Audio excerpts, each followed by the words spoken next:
Hey everyone, welcome back to Finance Friday. It's another special edition of Money Girl where I answer your burning money questions. Today, our topic comes from Olivia, who says, I'm 27 and make $55,000 a year at my day job, plus income from side hustles. I have an auto loan of about $13,000, student loans of about $11,000, and no credit card debt. I put $50 a month into a Roth IRA and plan to contribute more when I pay off my student loans. I also want to buy a home when my student loans get paid off. Should I use extra money to open a CD for a future home, pay off my student loans, or invest more for retirement? Thank you so much for your question, Olivia. You've got some terrific money goals. Knowing how to manage your money best can be pretty challenging, especially when you want to achieve a lot with it. This podcast will review 5 steps for prioritizing your resources wisely so you build security and reach your financial dreams. Thank you for downloading this episode number 931 of Money Girl. I'm Laura Adams, an award-winning author, speaker, spokesperson, and founder of The Money Stack. That's my Substack newsletter. You can subscribe for free or support the show as a paid member and get access to live educational events. You can learn more and connect with me at lauradadams.com. That's where you can email a money question, learn more about my books, sign up for the Money Stack, and you can also record a brief question or comment on our voicemail at 302-364-0308. I'd love to hear from you and feature your question here. All right, so how do you prioritize things like savings, investments, and debt? There's so much that we all want to do with our money. I think Olivia's dilemma is very, very relatable. We've all got limited financial resources, and many of us have aggressive goals that we want to reach. So I'm going to go through 5 steps for setting priorities to manage your money wisely. Number 1, build emergency savings. Having emergency money is critical for staying safe and not relying on debt if you hit a financial rough patch, like losing your job or business income. Olivia didn't mention having any savings, so if that is the case, that should definitely be her top focus, her number 1 priority. How much emergency savings you should have is really different for everyone. For instance, if you work in an unstable industry, or you're the sole breadwinner for a large family, you need a bigger financial cushion than a single person with no dependents and plenty of job opportunities. I recommend that Olivia accumulate at least 1 to 3 months of living expenses. For instance, if her essential costs are $3,000 monthly, having at least that much, having at least $3,000 in savings is very wise. Consider it almost like an insurance policy. You're self-insuring that you would be prepared to handle a potential financial hardship. Now, if you're starting with 0 savings, you're just starting from scratch, just start with a small goal, like maybe saving 1% or 2% of your income annually. For instance, if Olivia earns $60,000 annually from her day job and side hustles, she might save $50 a month to have a $600 cash reserve after a year.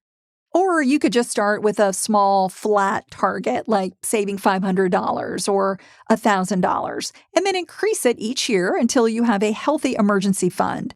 It's critical to keep your reserve completely safe, which is why you should never, ever invest your emergency money. Instead, keep it tucked away in a high-yield, FDIC-insured savings account so it will definitely be there when you need it.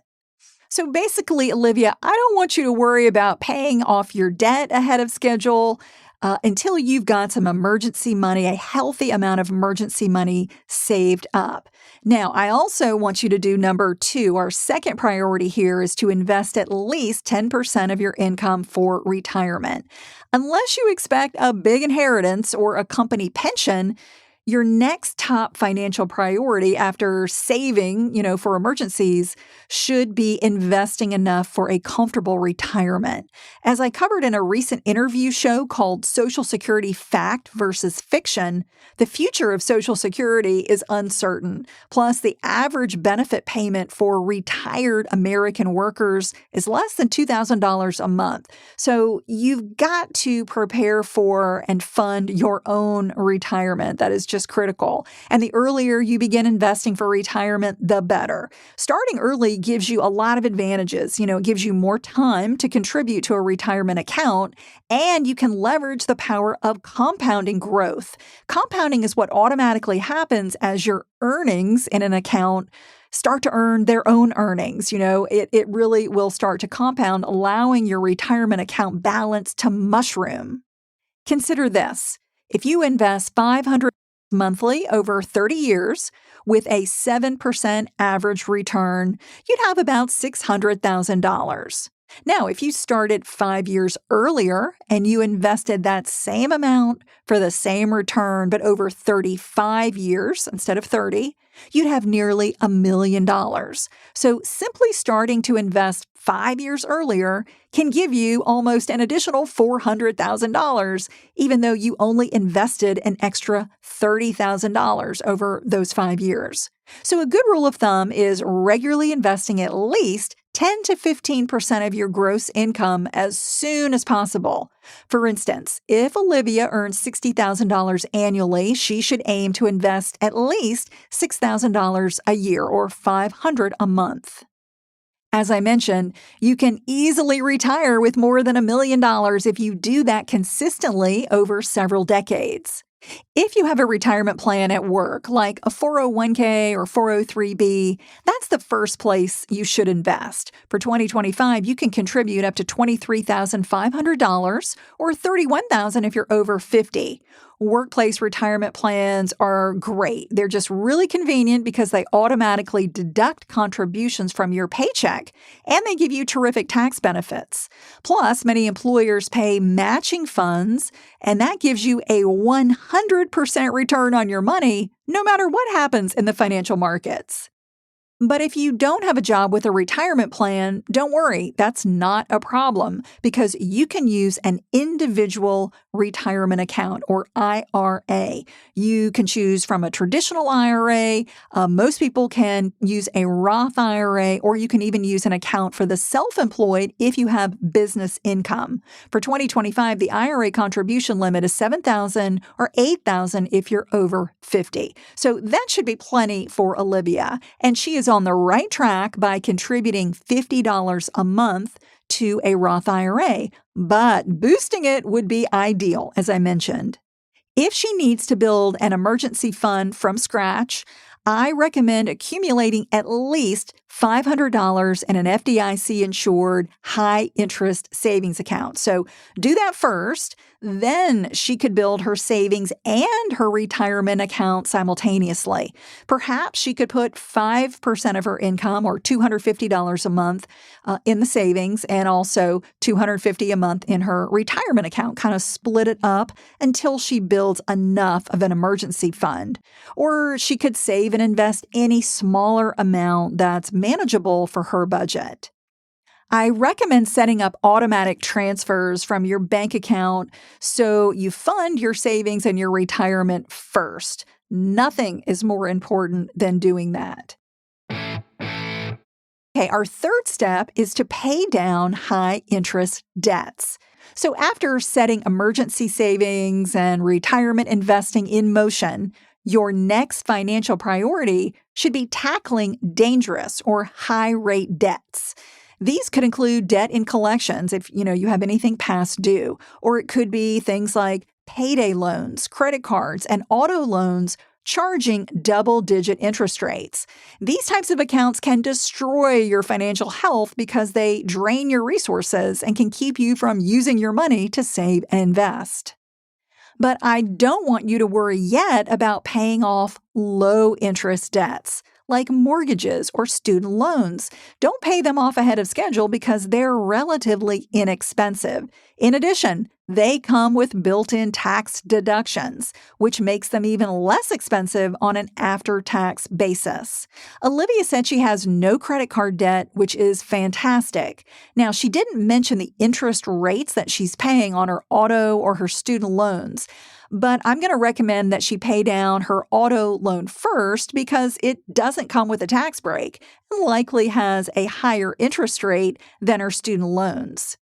But remember, that should only happen once she's got the emergency fund in place and she's regularly investing for retirement. So if Olivia can boost her emergency savings and her retirement contributions, and she still has money left over, paying off her auto loan ahead of schedule should be her next priority, or whichever loan she has that has a higher after-tax interest rate.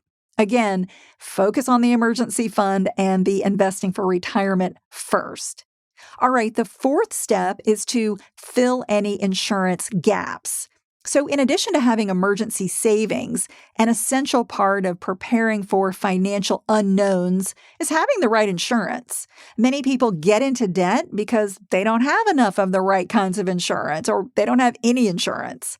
As your career progresses and your net worth increases, you'll have more income and assets to protect from unexpected events. Without enough insurance, something catastrophic could wipe out everything you've worked hard to earn. So ensure that you have enough coverage to protect yourself and those you love from something unexpected jeopardizing your financial security and happiness. For starters, everyone should have health insurance. Plus, if you have dependents, you likely need life insurance to protect their financial futures.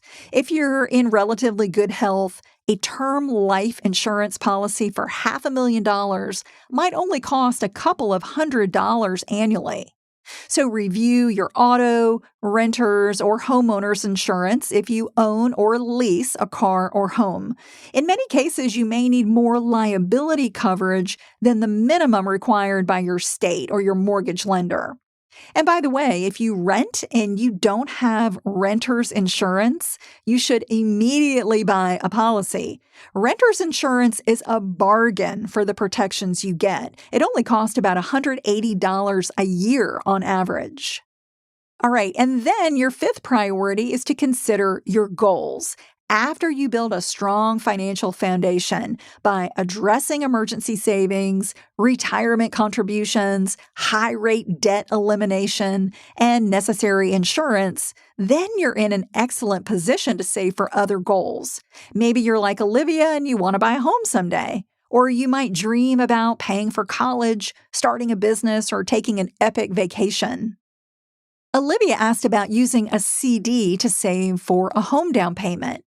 The best place to put money for a goal depends on when you're going to need to spend that money. If you want the funds to grow and you won't need to touch them for at least 3 to 5 years, investing that money in a taxable brokerage account is an excellent option for higher growth. However, funds that you plan to spend in less than 3 years should be saved in a high-yield savings or a CD, depending on which option pays more. Bank accounts and CDs pay relatively low returns, but they're safe.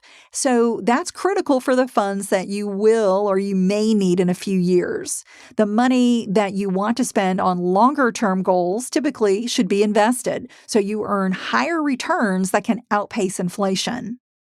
Olivia, thank you again for your question, and I hope these priorities will give you some direction.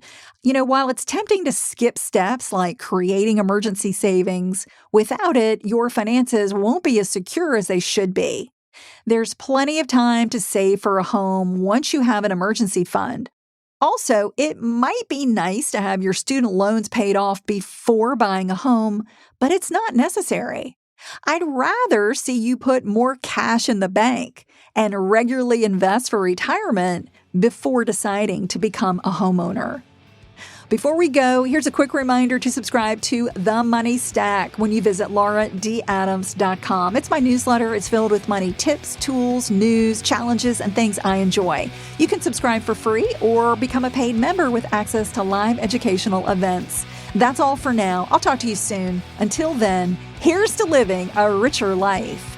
Money Girl is a quick and dirty tips podcast, and we've got a great team. Steve Rickyberg audio engineers the show. Holly Hutchins is our director of podcast. Morgan Christensen is our advertising operations specialist. And Nathaniel Hoops is our marketing contractor.